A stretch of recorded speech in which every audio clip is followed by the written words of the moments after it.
બોલો વગડનાથ કી જય। અત્યારે ભારતીય જનતા પાર્ટીની જે ભાજપની જે સરકાર અત્યારે ચાલે રહી ગુજરાતની અંદર, એમની એક જિલ્લા માટે કેબિનેટમાં એક થરાદ જિલ્લાની મંજૂરી આલી। થરાદ જિલ્લો બન્યો નથી, તો આપણે કેન્દ્રની મંજૂરી બાકી છે, વડાપ્રધાનની મંજૂરી બાકી છે, લોકસભાની બાકી છે, રાજ્યસભાની બાકી છે, અને આપણા લોકલાડીલા એક રાષ્ટ્રપતિની પણ મંજૂરી બાકી છે। ગુજરાત સરકાર ખાલી એક જાહેર કર્યું છે, પણ મંજૂરી બધી બાકી છે। એટલે ધોનેરા, દિયોદર, કોંગ્રેસ અને ભાભર 4-5 દળના મીડિયા દ્વારા અને પેપર દ્વારા વગડ જિલ્લા માટે નિવેદન કોઈના આવ્યા નહીં। હવે નિવેદન કેમ નથી આવ્યા એ તમને જણાવું મીડિયા દ્વારા કે પુણ્યમતી, ઉતાણી, ધૂળેટી આ બધા તહેવારો હતા ને, એટલે બધા એ શું ગુસ્સામાં હતા। હવે આજથી અમારું વગડ જિલ્લાની માગણી માટે અમારા નિવેદન પણ ચાલુ, અમે બંધ પણ રહેવાના નથી। હવે એનું એક ઉદાહરણ આપું છું તમને કે 2022ની અંદર વડાપ્રધાન દેવ દરબાર અને વગડનાથના દર્શન માટે આવ્યા, અને ત્યાં ભારતીય જનતા પાર્ટીની આખી સરકાર અને બનાસકાંઠાના આગેવાનો ત્યાં હતા। તાણે એવું લાગ્યું કે ભાઈ વડાપ્રધાન આવ્યા છે એટલે આપણે જિલ્લો મોટો હોય 18 લાખ પબ્લિકનો, એટલે આપણે વિભાજન કરો એવી અત્યારે તે સર્વે થઈ ગયું છે। કાલે હું એક દિયોદરમાં વકીલને મળ્યો ને, તાણે બાપજીએ મને એવો જવાબ આપ્યો હોય કે આપણું વગડ જિલ્લા માટે આપણું સર્વે થઈ ગયું છે અને જગ્યા પણ એમને આપવા માટે તૈયારી દર્શાવી છે। એના પછી હું હવે કહેવા માગું છું કે 22ની અંદર આવ્યા એટલે એવું લાગ્યું કે 15 લાખનો આપણો જિલ્લો છે, એટલે વિભાજન થવા માટે આખા જિલ્લાની અંદર ને ગુજરાતની અંદર કે વગડ જિલ્લો બનશે, વગડ જિલ્લો બનશે।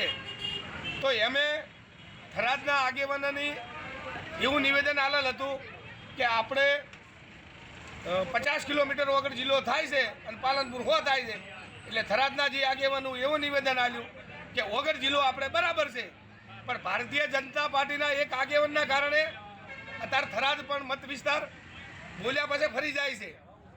એટલે હવે મારે એક એટલું કહેવું છે કે અત્યારે ભારતીય જનતા પાર્ટીના અત્યારે દિયોદરની અંદર મત વિસ્તારમાં કેસાજી ખુલ્લેઆમ બોલે છે કે ભાઈ વગડ જિલ્લો આપો, તો આપણા વાવના ધારાસભ્ય અત્યારે ચૂપ છે, અને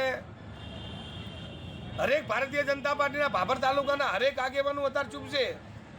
વગડ જિલ્લો બનવા માટેનો એમને કયો વાંધો છે, અને ગુજરાતની અંદર 3 લાખનો જિલ્લો એક બનતો હોય ને બન્યો હોય તો આપણે 15 લાખનો છે, આપણે 3 ભાગ પાડો તો આપણો થરાદ જિલ્લો, વગડ જિલ્લો અને પાલનપુર જિલ્લો જે ભારતીય જનતા પાર્ટીના જે આગેવાનને કદાચ એમને એવું લાગતું હોય તો એમને એમની બોધી રહેશે, અને વગડનાથ પણ તમને આશીર્વાદ આલશે, અને પાલનપુર 15 લાખની પબ્લિક અત્યારે એમને રાજી રહેશે, તો 3 જિલ્લા બનાવો એવી મારી માગણી છે।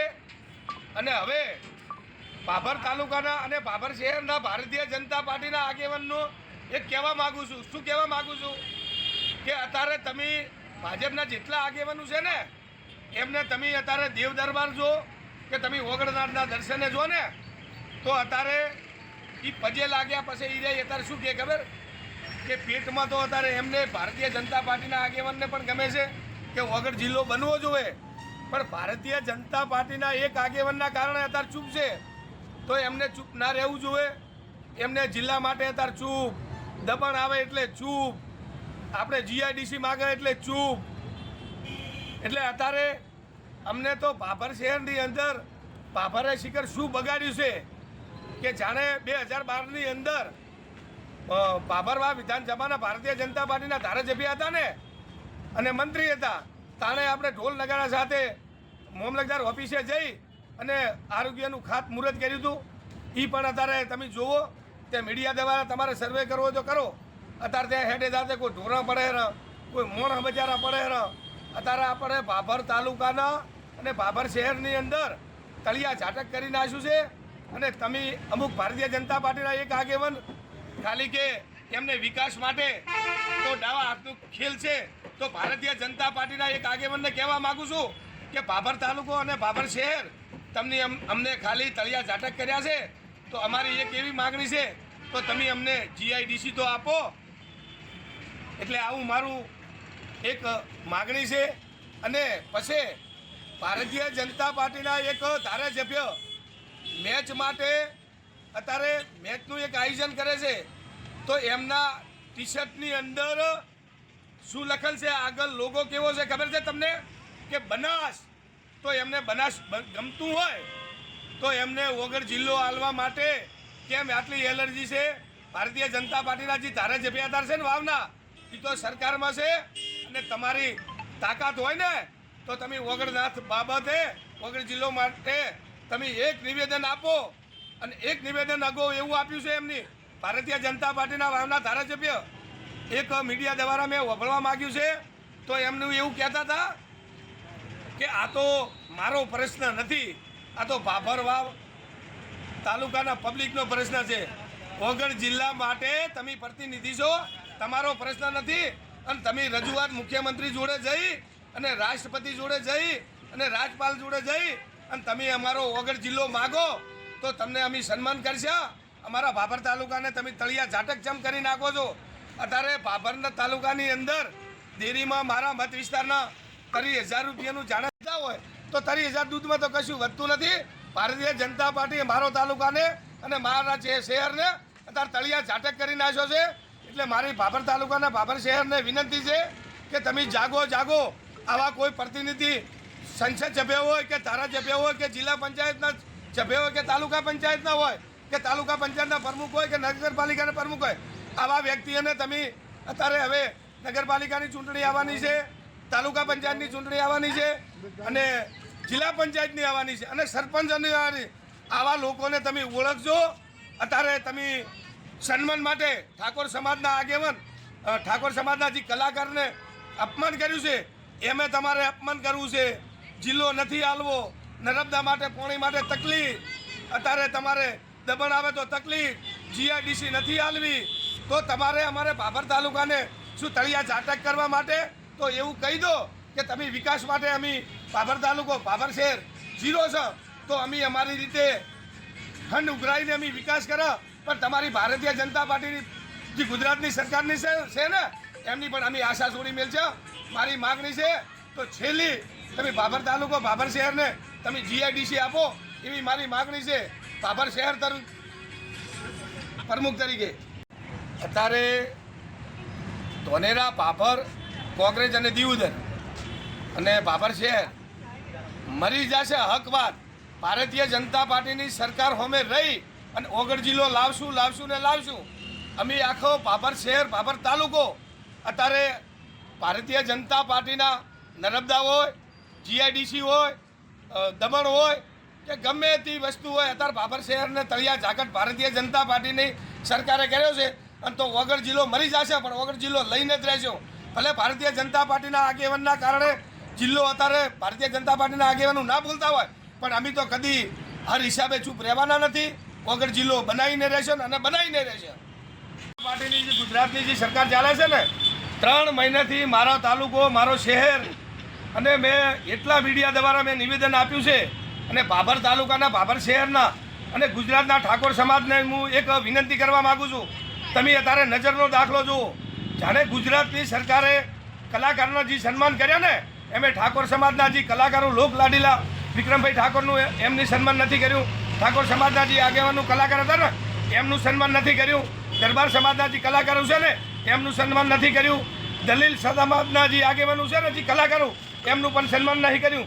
છેલ્લે પાટીદાર સમાજના સાગરભાઈ પટેલ, કનુભાઈ પટેલ એમનું પણ સન્માન નહીં કર્યું. ભારતીય જનતા પાર્ટીના આગેવાનને કહેવા માગું છું અને સરકારને કહેવા માગું છું કે 3 મહિનાથી હું વગર જિલ્લા માટે માગણી છે અને ભાભર તાલુકાના ઠાકોરને અને ગુજરાતના ઠાકોર સમાજને આ જુઓ નજરનો દાખલો.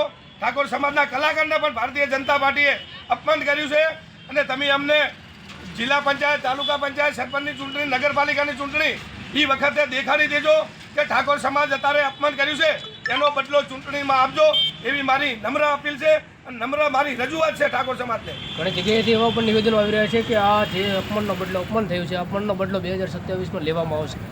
કેવી રીતે? હવે તમે અત્યારે તો ભારતીય જનતા પાર્ટીની અત્યારે સરકાર જેવી છે કે તમારી જોડે તમે 5,000 રૂપિયા કે 50,000 રૂપિયા કમો ને તો તમારી જોડે અહીંયા 80,000 રૂપિયાનો ખર્ચો. એટલે મારા કહેવાનો મતલબ એક છે કે અત્યારે જે એમને અપમાન કર્યું ને, તમે ધોકેથી અત્યારે શનેથી એમના માટે તમે સરકાર એમની છે, તમે સહેજ શબ્દ બોલો એટલે તમારો રસ્તો એ કાઢી નાખે. અમનો એક જ રસ્તો છે, ગુજરાતની ઠાકોર સમાજ અને જેટલું અપમાન કર્યું છે ને, અને ભાભર તાલુકો અને ભાભર શહેર અને 4 તાલુકા જે વગર જિલ્લા માટે આપણું અપમાન કરે છે ને, પણ જિલ્લા પંચાયત, તાલુકા પંચાયત કે હરેક ચૂંટણી આવે એમને જવાબ આપશો ને, તાણેદારે પોસરા થાય અને જવાબ કદાચ તમે નહીં આપી ગયો તો ચૂંટણીની અંદર તમે બહિષ્કાર કરો તો અમને ખબર પડી જાય અને ચૂંટણી પંચ પણ તમારી જોડે દોડતી આવશે કે કેમ તમે મતદાન નથી કરતા. તો આપણે એમને જવાબ આપવાનો કે વગર જિલ્લો અમને આપતા નથી, કલાકારોનું અપમાન કરે છે, એના માટે અમે બદલો વાળવા માટે અત્યારે ચૂંટણીનો બહિષ્કાર કરો છો. આ જ જવાબ છે ભારતીય જનતા પાર્ટી જોડે. તમે આ જવાબ નહીં આપો તો તમે ગમે તાર એમને તો ઠેહું કાઢવાની. અત્યારે કોંગ્રેસના ધારાસભ્ય હોય કે ગમે તે વિપક્ષનો ધારાસભ્ય હોય, 500 કરોડની પાર્ટી થાય એટલે એમને જેલમાં ઘાલી દેવાનો. તમે કોઈ આડાવડું બોલો તો એમને જેલમાં ઘાલી દેવાનો. અત્યારે હાચા મોણા કોઈ 2 નંબરના બધા કરવા ના વાળા હોય, એક જ વ્યક્તિ એવા નીકળે સાચો મોણસ આજે બોલવાનો અને કાલે બોલવાનો. વગર જિલ્લો મળે એ વ્યક્તિ, વગર જિલ્લો ના આપ્યો એ વ્યક્તિ, અને જે વિધાનસભા ગૃહમાં અપમાનિત કર્યા એ વ્યક્તિ બંને એક જ વ્યક્તિ છે. એ ભારતીય જનતા પાર્ટીના ગુજરાત અને બનાસકાંઠા અને અત્યારે એમના ભારતીય જનતા પાર્ટીવાળા પણ ઓળખે છે અને બધા પક્ષવાળા ઓળખે છે અને ગુજરાતના વ્યક્તિઓ પણ ઓળખે છે. મારા લોક લાડીલા ભાભર તાલુકાના મતદારો અને શહેરના મતદારો બધા પણ ઓળખે છે કે અમને કાવા દાવા કરવાવાળા એક ભારતીય જનતા પાર્ટીના 1-2 આગેવાનો જ છે. પણ એમ હું તો એક જ એવું કહેવા માગું છું કે ભારતીય જનતા પાર્ટીના ભાજપના જે ધારાસભ્ય ઠાકોરો છે એ અત્યારે મત લેવા હોય એટલે ઠાકોર જોડે આવે. અત્યારે ઈરાય હું એમને કહેવા માગું છું, આટલા આપણા અપમાન, આટલા વગર જિલ્લો આપવો નથી તો તમે કેમ કટપુટલી બની ગયા છો? તમને મત વિસ્તારમાં તમે ખૂબલો ને ખૂબલો ઠાકોર સમાજે મત આલી અને ભારતીય જનતા પાર્ટીના ધારાસભ્યોને કહેવા માગું છું કે તમે હવે કયા મોઢે મત લેવા આવશો? હવે તો તમને મત તો મત પણ તમને જવાબ મળે. આવી જાજો 27માં, આવી જાજો જિલ્લા પંચાયતમાં. મારા ઠાકોર સમાજ ભાભર તાલુકાના અને ભાભર શહેરના જાગૃત છે, અત્યારે હોશિયાર છે, તમને જવાબ મળી જવાનો છે. કેનાલ તો ચાલુ થઈ ગઈ. કેનાલ ચાલુ કેવી થી? એ તો લોલીપોપ. ભારતીય જનતા પાર્ટીના એક આગેવાને કીધું કે અમારા ધારાસભ્ય આવ્યા છે એટલે કેનાલ ચાલુ કરાવશે, એટલે 15 દાડા ચાલુ કરાવી, હવે 15 દાડા પછી બંધ થાય. ભારતીય જનતા પાર્ટીને સરકારને કહું છું અને ધારાસભ્યને કહું છું તો તમારામાં તાકાત હોય ને તો 4 મહિના ઉનાળો ચાલુ રાખો તો તમને મળે જ ભારતીય જનતા પાર્ટીની સરકાર. અમને 10 દાડા થાય, 15 દાડા થાય અને મારું નિવેદન લેજો, 15 દાડા પછી કેનાલ ભાભર તાલુકાની બંધ થશે. ભલે ભારતીય જનતા પાર્ટીના ધારાસભ્ય રહ્યા કે ગમે તે રહ્યા, કેનાલ બંધ થઈ જવાની 15 દાડા થાય. એનામાં તાકાત હોય ને ભારતીય જનતા પાર્ટીના એક આગેવાનના તો મારા ખેડૂતને 4 મહિના કેનાલ ચાલુ રાખે તો એમને હું અભિનંદન આલીશ અને ફૂલ હારથી સન્માન કરી. જો